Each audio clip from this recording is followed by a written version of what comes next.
নমস্কার বন্ধুরা, welcome back to my channel. সবাইকে স্বাগত জানাই আমার আরেকটি নতুন ভিডিওতে।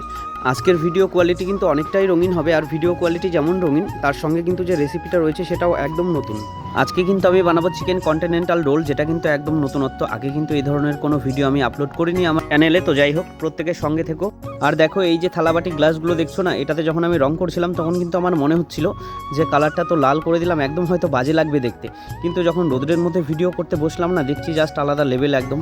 দেখবে আমাদের জীবনেও কিন্তু কিছু কিছু ক্ষেত্রে এমন হয়, যখন শুরুটা হয় এরকম আমরা ভাবি যে শুরুটা হয়তো বাজেভাবে যাচ্ছে, শেষটা খুব বাজে হবে, কিন্তু দেখবে আলটিমেট দেখা যায় শেষটা খুব সুন্দরভাবে হচ্ছে। রেসিপি বানানোর জন্য কিন্তু আমি এখানে নিয়েছিলাম 5টার মতো পেঁয়াজ, সেগুলো কিন্তু কুচি করে কেটে নিয়েছি, এবং আলু ছোট ছোট চারকোনা করে কেটে নিয়েছি, এবং কিছু মাংস ছোট ছোট টুকরো করে কেটে নিয়েছি, এবং আদা বাটা, রসুন বাটা, সঙ্গে ছিল গাজর কুচি এবং জিরের গুঁড়ো, ধনের গুঁড়ো, গরম মশলা এবং গোলমরিচ গুঁড়ো কিন্তু অবশ্যই দিতে হবে।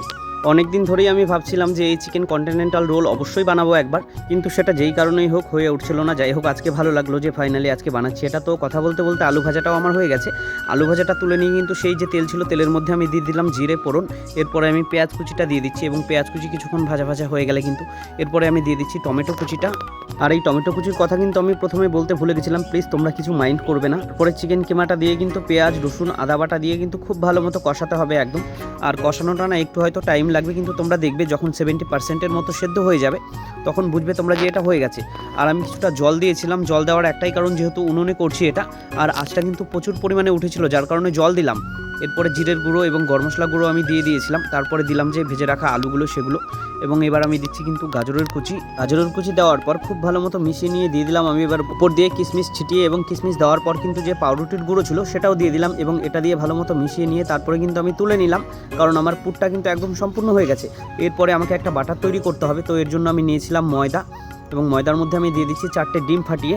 যেহেতু খুব বেশি বানাবো না আমি, ব্যাস কয়েকটা বানাবো, তো খুব ভালো মতো কিন্তু এই বাটারটাকে মেশাতে হবে। এই পর্যায়ে যখন হবে তখন বুঝতে হবে যে হয়ে গেছে। এরপরে আমি তাওয়ার মধ্যে একটু তেল দিয়ে গরম করে নিয়ে এক হাতা করে দিয়ে দিলাম, আর দেখো একদম খুব সুন্দরভাবে কিন্তু মনে হচ্ছে ডিম অমলেট উপর দিয়ে পুর দিয়ে। এবার আমাকে একদম যারা পাটিসাপটা বানাও তাদের কিন্তু কোনো রকম অসুবিধা হবে না।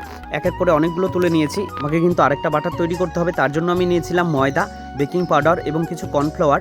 এরপরে সেটা খুব ভালো মতো গুলে নিয়ে মোটা একটা বাটার তৈরি করে দেখো সেটাতে কিন্তু চিকেন রোলগুলো ডুবিয়ে নিয়ে তেল গরম করে গরম তেলে ছেড়ে দিলাম, আর খুব সুন্দরভাবে কিন্তু হয়ে যাচ্ছিল।